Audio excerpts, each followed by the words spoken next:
Examinei diversos mapas da cidade com o maior cuidado, mas jamais reencontrei a Rue d'Auseio. Não foram só mapas modernos, pois eu sei que os nomes também mudam. Pelo contrário, investiguei a fundo a antiguidade do lugar e explorei pessoalmente todas as regiões, independente do nome, que pudessem corresponder à rua que conheci como Rue d'Auseio. Mas, apesar de todo o esforço, persiste o fato humilhante de que não consigo encontrar a casa, a rua ou mesmo a localidade onde, durante os últimos meses da minha humilde vida como estudante de metafísica na universidade, ouvi a música de Eric Zahn. Que a memória esteja fraca não me espanta, pois a minha saúde física e mental sofreu um grave abalo durante o período em que morei na Rua Dalzeio. E lembro de que não levei nenhum de meus conhecidos até lá.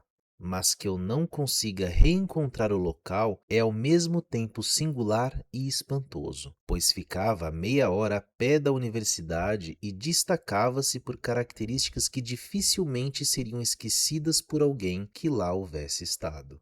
Jamais encontrei outra pessoa que tenha visto a Rua Dalseio.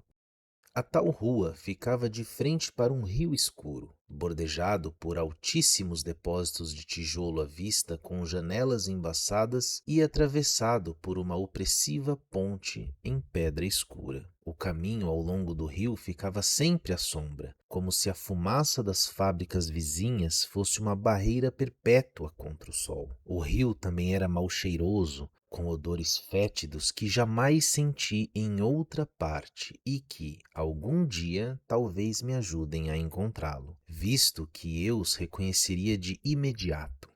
Além da ponte ficavam as estreitas ruelas calçadas com seus trilhos, e então vinha a subida, a princípio suave, mas de um aclive vertiginoso na altura da Rua Dalzeio. Nunca vi outra rua tão estreita e tão íngreme como a Rua Dalzeio. Era quase um penhasco, fechada aos veículos, consistindo em boa parte de lances de escada e terminando no cume em um alto muro tomado por era.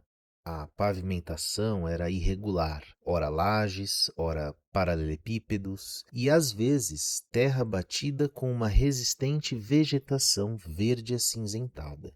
As casas eram altas, com telhados triangulares, antiquíssimas, e inclinavam-se de maneira bizarra para trás, para frente e para os lados. Às vezes, casas opostas, ambas inclinadas para frente, quase se tocavam por sobre a rua, como um arco, e sem dúvida evitavam que a luz chegasse até o solo. Havia algumas pontes entre as casas nos dois lados da rua. Os habitantes da Rua Dalseio me impressionaram de forma bastante peculiar.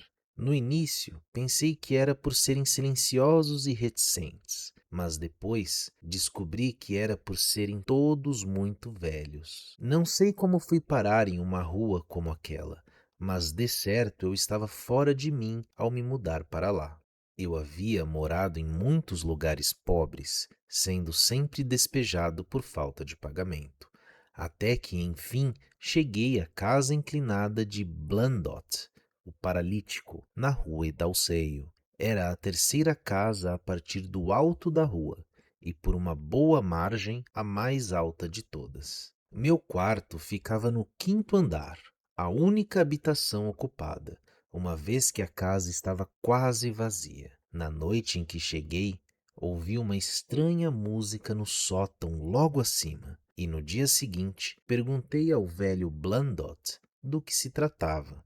Ele explicou-me que era um velho violinista alemão, um homem estranho e mudo, que assinava como Eric Zahn e que à noite tocava na humilde orquestra de algum teatro. E acrescentou que o gosto de Zahn por tocar à noite após voltar das apresentações era o motivo por que havia escolhido o isolamento do quartinho no sótão, cuja trapeira solitária era o único ponto em toda a rua de onde se podia enxergar por cima do muro em direção ao declive e o panorama além. A partir de então eu ouvia Zan todas as noites. E ainda que ele mantivesse-me desperto, eu me sentia assombrado pela estranheza daquela música. Mesmo com meus parcos conhecimentos de arte, eu tinha certeza de que nenhuma daquelas harmonias tinha relação alguma com as músicas que eu ouvira antes, e concluí que Zan era um compositor de gênio altamente original. O quanto mais eu escutava, mais crescia o meu fascínio. Até que, passada uma semana, resolvi conhecer o velho. Certa noite, quando Zan retornava do trabalho, interceptei-o ainda no corredor e disse que gostaria de conhecê-lo e de estar em sua companhia enquanto tocasse. Ele era um homenzinho magro, encurvado, com trajes puídos, olhos azuis, um rosto grotesco de sátiro e quase careca. Diante das minhas palavras, pareceu a um só tempo irritado e assustado. Meus modos afáveis, no entanto, terminaram por vencê-lo. Mesmo um pouco contrariado, Zan gesticulou para que eu o seguisse pelas escadarias escuras, rangentes e decrépitas. Seu quarto, um de apenas 2 na íngreme e água furtada, dava para o oeste, em direção ao alto muro que demarcava o fim da rua. O cômodo era muito amplo e parecia ainda maior devido à austeridade e o abandono extremos. A mobília consistia apenas em uma estreita cama de ferro, uma pia imunda, uma pequena mesa, uma grande estante de livros, uma estante de música e 3 cadeiras à moda antiga. No chão, partituras amontoavam-se sem nenhuma ordem aparente. As paredes eram de tábuas escuras e davam a impressão de jamais terem recebido uma camada de reboco. Enquanto a abundância de pó e teias de aranha fazia o lugar parecer mais deserto do que habitado, era evidente que o belo mundo de Eric Zan ficava em algum cosmo longínquo da imaginação.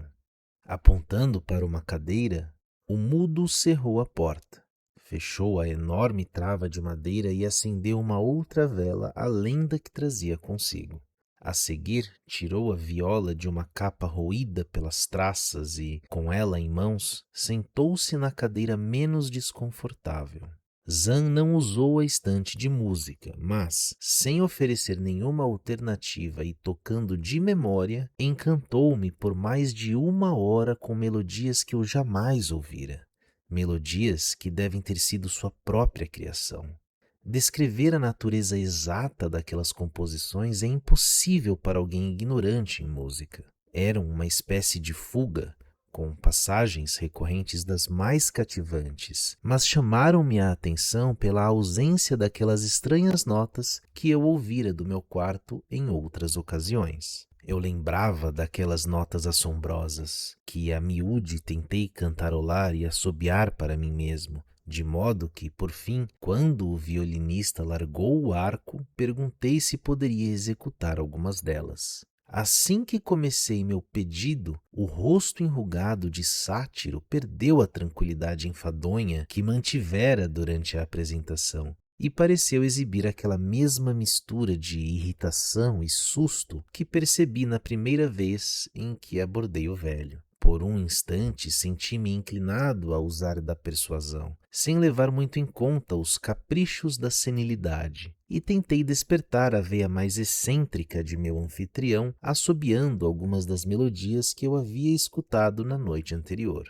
Mas não insisti por mais do que um instante, pois quando o violinista mudo reconheceu a área que eu assobiava, seu rosto crispou-se de repente em uma expressão que transcende qualquer análise, e sua mão direita, esguia, fria e ossuda, estendeu-se para tapar a minha boca e silenciar aquela imitação grosseira. Quando fez esse gesto, Zan demonstrou mais uma vez sua excentricidade ao olhar de relance para a janela solitária, com a cortina fechada, como se temesse algum invasor. Um olhar duplamente absurdo, uma vez que a água furtada pairava alta e inacessível acima de todos os demais telhados, sendo o único ponto em toda a extensão da rua, segundo o senhorio havia me dito, de onde era possível ver além do muro em seu ponto mais alto. O olhar do velho fez-me recordar o comentário de Blandot e, por puro capricho, senti o desejo de olhar para fora, em direção ao amplo e vertiginoso panorama de telhados ao luar e luzes citadinas além do alto da montanha, que, de todos os moradores da rua Etalseio, apenas o músico irritadiço podia ver. Fiz um movimento em direção à janela e teria aberto as cortinas ordinárias quando, com uma raiva assustada ainda maior, o locatário mudo lançou-se outra vez sobre mim, dessa vez apontando a porta com a cabeça, enquanto insistia em me arrastar para fora com ambas as mãos. Sentindo repulsa do meu anfitrião, ordenei que me soltasse e disse que eu partiria de imediato. Zan afrouxou a mão e, quando percebeu a minha repulsa e o meu desgosto, sua própria raiva pareceu atenuar-se um pouco. Logo ele voltou a apertar os dedos que se haviam relaxado, mas dessa vez com modos amistosos, e pôs-me sentado em uma cadeira. Então dirigiu-se com um aspecto melancólico até a mesa abarrotada, onde escreveu umas quantas palavras a lápis, no francês rebuscado dos estrangeiros. O bilhete que por fim entregou-me era um apelo à tolerância e ao perdão. Zan explicava que era velho, solitário e perturbado por medos e transtornos nervosos causados pela música e por outras coisas. Tinha apreciado minha companhia e gostaria que eu o visitasse mais vezes, sem reparar nessas excentricidades. Mas ele não conseguia tocar suas estranhas melodias para os outros, nem aguentava ouvi-las dos outros. Tampouco aguentava que os outros encostassem nos objetos de seu quarto. Antes de nossa conversa no corredor, Zan não sabia que suas melodias eram audíveis do meu quarto e, no bilhete, perguntou se eu poderia solicitar a Blandot que me acomodasse em um andar mais abaixo, onde eu não pudesse ouvi-las à noite. O músico prontificava-se a pagar a diferença do aluguel. Enquanto fiquei sentado decifrando aquele francês execrável, senti-me um pouco mais tolerante em relação ao velho. Ele era vítima de moléstias físicas e nervosas, assim como eu, e meus estudos metafísicos haviam me ensinado a bondade. Em meio ao silêncio, ouvi um som discreto na janela, como se a veneziana houvesse sacudido com o vento noturno. E por algum motivo dei um sobressalto quase tão violento como o de Eric Zan. Então, quando terminei de ler, apertei a mão de meu anfitrião e despedi-me como amigo. No dia seguinte, Blandot providenciou-me um quarto mais caro no terceiro piso, entre o apartamento de um velho agiota e o quarto de um estofador muito respeitável. O quarto andar estava vazio. Não custou muito para eu descobrir que o entusiasmo de Zan em relação à minha companhia não era tão grande como parecera de início, enquanto tentava persuadir-me a morar em um apartamento mais baixo. Ele não solicitava nenhuma visita, e quando eu o visitava, Zan parecia irrequieto e tocava sem atenção. As visitas eram sempre à noite. Durante o dia ele dormia e não recebia ninguém. Minha simpatia pelo violinista mudo não aumentou, ainda que o quarto na água furtada e a estranha música continuassem me inspirando um singular fascínio. Eu sentia o vivo desejo de olhar por aquela janela, por cima do muro, e avistar o declive oculto com os telhados esplendorosos e os corucheus que deveria ver por lá. Certa vez, subi até a água furtada enquanto Zan tocava no teatro, mas a porta estava trancada.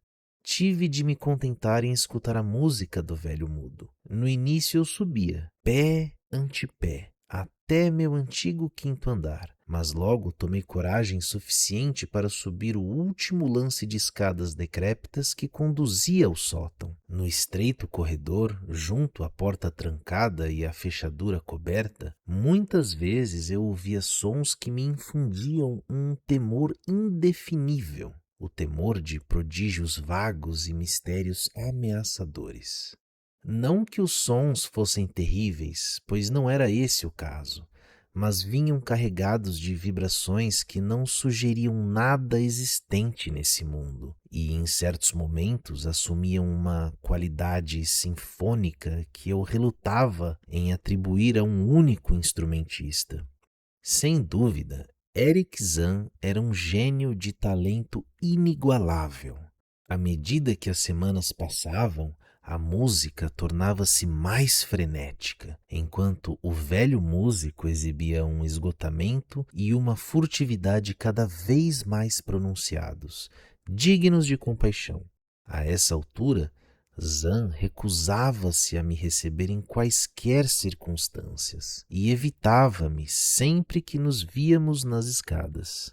Então, certa noite, enquanto eu ouvia junto à porta, escutei a viola estridente irromper em uma babel de sons caóticos, um pandemônio que me teria levado a duvidar da minha própria sanidade frágil se, de trás do intransponível portal, não viesse uma prova lamentável de que o horror era real. O grito terrível e desarticulado que só os mudos conseguem proferir e que surge apenas nos momentos de mais intenso temor e angústia. Bati várias vezes na porta, mas não obtive resposta. Fiquei esperando no corredor escuro, tremendo de frio e de medo, até escutar os débeis esforços empreendidos pelo pobre músico a fim de se reerguer com a ajuda de uma cadeira. Acreditando que Zahn houvesse recuperado a consciência após um breve desmaio, voltei a bater na porta, ao mesmo tempo em que exclamava o meu nome para tranquilizá-lo. Escutei-o cambalear até a janela, fechar os caixilhos e as venezianas e então cambalear até a porta, que abriu com certa dificuldade.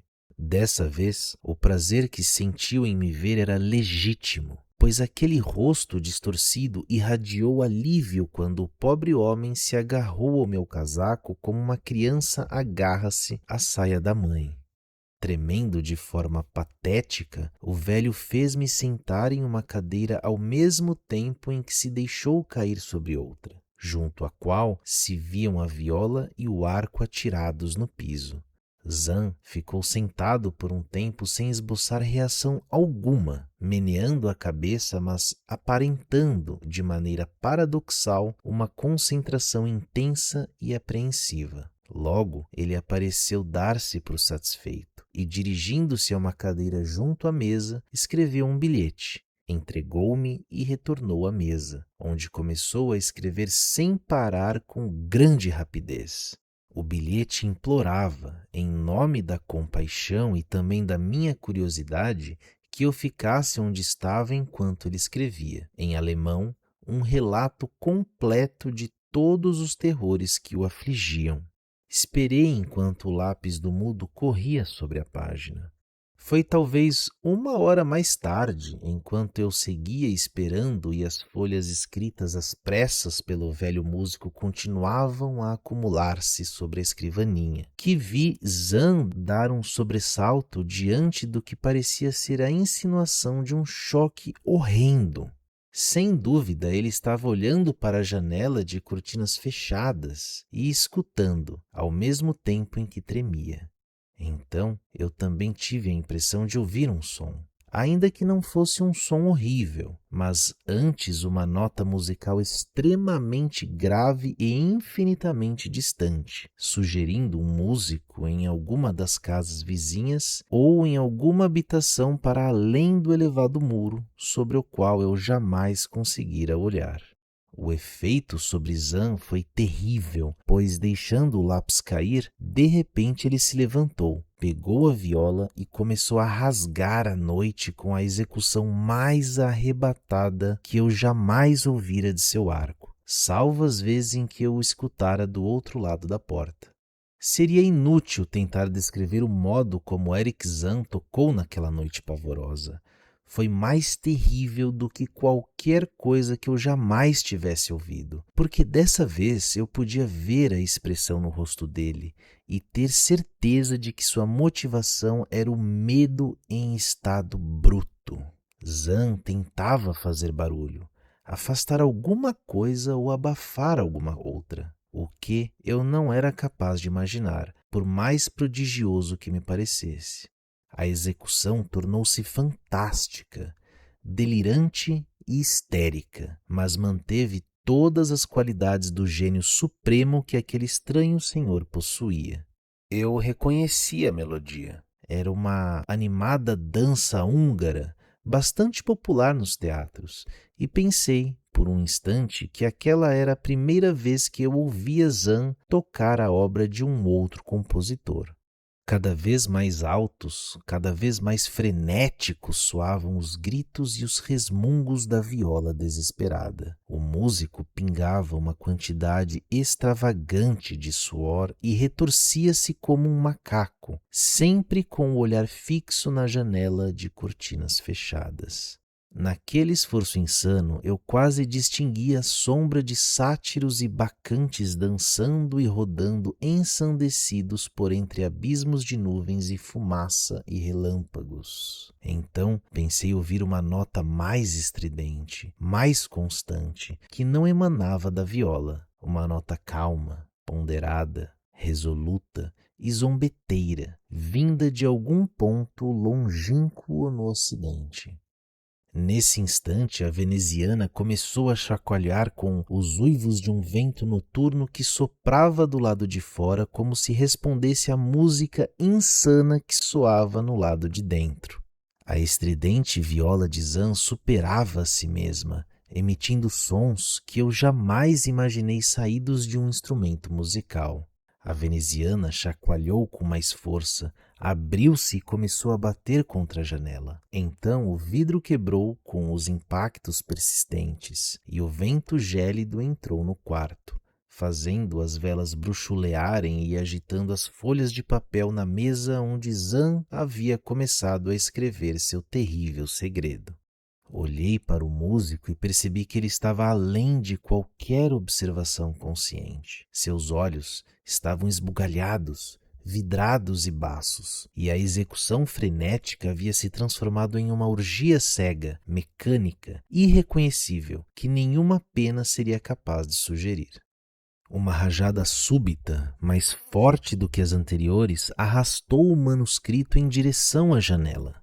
Desesperado, segui as folhas esvoaçantes, mas elas se foram antes que eu pudesse alcançar as vidraças estilhaçadas. Então lembrei do meu antigo desejo de olhar por essa janela, a única em toda a rua Dalseio, de onde se podia ver o declive além do muro e a cidade que se estendia lá embaixo. Estava muito escuro, mas as luzes da cidade ardiam e eu esperava vê-las em meio ao vento e à chuva. Porém, quando olhei através daquela que era a mais alta entre todas as trapeiras, enquanto as velas bruxuleavam e a viola insana ululava com o vento noturno, não enxerguei cidade alguma lá embaixo, nem as luzes amigáveis das ruas que eu conhecia, mas apenas a escuridão do espaço infinito. Um espaço inimaginável, vivo graças ao movimento e à música, sem nenhuma semelhança com qualquer coisa terrena. E enquanto fiquei olhando, aterrorizado, o vento apagou as 2 velas no interior do antigo sótão, deixando-me em uma escuridão selvagem e impenetrável, com o caos e o pandemônio diante de mim e a loucura endemoniada da viola que ladrava às minhas costas. Sem ter como acender um lume, cambaleei para trás na escuridão, esbarrando na mesa, virando uma cadeira e por fim tateando até chegar ao ponto onde a escuridão gritava uma música impressionante.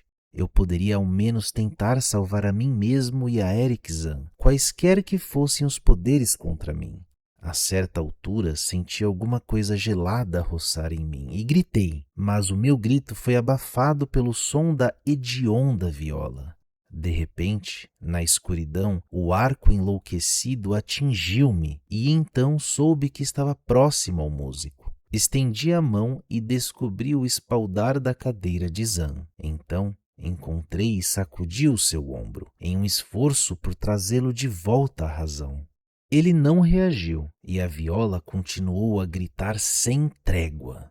Levei as mãos à cabeça, cujos acenos mecânicos logrei deter, e gritei em seu ouvido que precisávamos fugir dos inexplicáveis mistérios da noite. Mas Zan não respondeu nem diminuiu o ardor de sua música inefável, enquanto por toda a água furtada, estranhas correntes de vento pareciam dançar na escuridão e no caos. Quando minha mão encostou em sua orelha, estremeci, mesmo sem saber o porquê. Só descobri quando toquei seu rosto imóvel, o rosto gélido, fixo, estático, cujos olhos vidrados esbugalhavam-se em vão no meio do nada. Então, depois de encontrar a porta e a enorme trava de madeira como que por milagre, precipitei-me para longe daquela coisa de olhos vidrados na escuridão e para longe dos uivos fantasmáticos da viola amaldiçoada, cuja fúria seguia aumentando mesmo enquanto eu me afastava.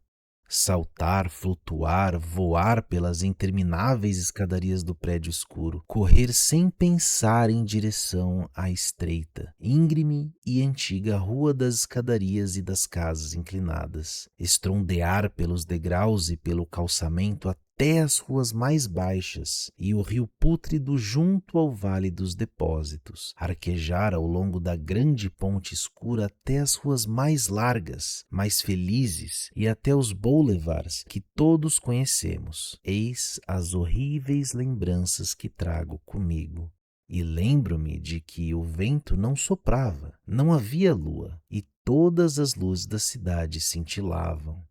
Apesar das minhas buscas e investigações minuciosas, desde então fui incapaz de reencontrar a Rue d'Auseio. Mas talvez não haja apenas motivos para lastimar, nem esse fato nem a perda, em abismos insondáveis das folhas escritas em caligrafia miúda que traziam a única explicação possível para a música de Eric Zahn.